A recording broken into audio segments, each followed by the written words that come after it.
संजय गांधी श्रावणबाळ वृद्धापकाळ इंदिरा गांधी आदी शासनाच्या योजनांची पेन्शन लाभार्थ्यांना उचगाव येथील कोल्हापूर जिल्हा मध्यवर्ती बँकेच्या शाखेमध्ये मिळावी अशी मागणी करवीर तालुका शिवसेना उद्धव बाळासाहेब ठाकरे पक्षाच्या वतीने करण्यात आली आहे। निवेदनात म्हटले की गांधीनगर, वळिवडे, उचगाव, रुईकर कॉलनी, टेंबलाईवाडी, सदर बाजार, विक्रमनगर, बापट कॅम्प आदी भागातील 4 ते 5 हजार पेन्शनधारकांना पेन्शन घेण्यासाठी मार्केट यार्ड येथील शाखेमध्ये जावे लागते। परिणामी वेळेवर पेन्शन भेटत नाही, त्यामुळे लाभार्थ्यांना नाहक त्रास होतोय।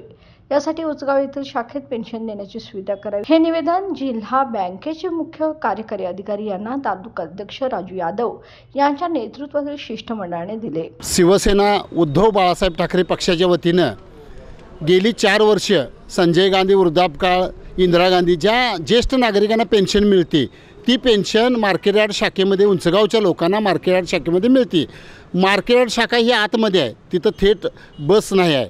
म्हणजे ज्येष्ठ नागरिक म्हणजे अगदी 70, 75, 80, 85 ह्या वयाचे लोक मग त्या बँकेमध्ये जाण्यासाठी थेट बस सेवा नाही, ती एखादी रिक्षा करून गेले तर 200 ते 300 रुपये पर पेन्शनधारकाला खर्च येतो। म्हणून 4 वर्षापूर्वी आम्ही शिवसेनेने एक निवेदन दिलं। निवेदन दिल्यानंतर गावामध्ये पेन्शन वाटपाचा कार्यक्रम चालू झाला। मग ते पुस्तक गोळा करायची, बँकेमध्ये जमा करायची, एक तारीख लिहायची आणि मग त्या दिवशी एकत्र लोकांना बसवून पेन्शन देण्याचं काम केलं।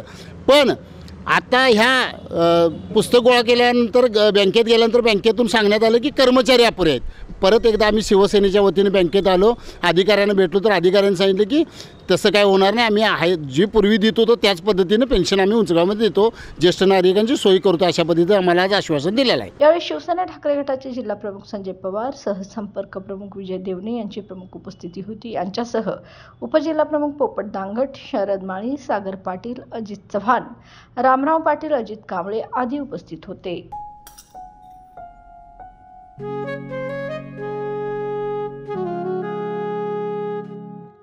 बाबा, आज येताना बासुंदी घेऊन या ना। अगं, कालच आपण आईचा वाढदिवस होता म्हणून आणली होती ना। ऐकलं, गोकुळची बासुंदी पुन्हा खावीशी वाटतेय। खरं सांगू, मलाही खावीशी वाटतेय। पुन्हा पुन्हा खावीशी वाटणारी गोकुळ बासुंदी।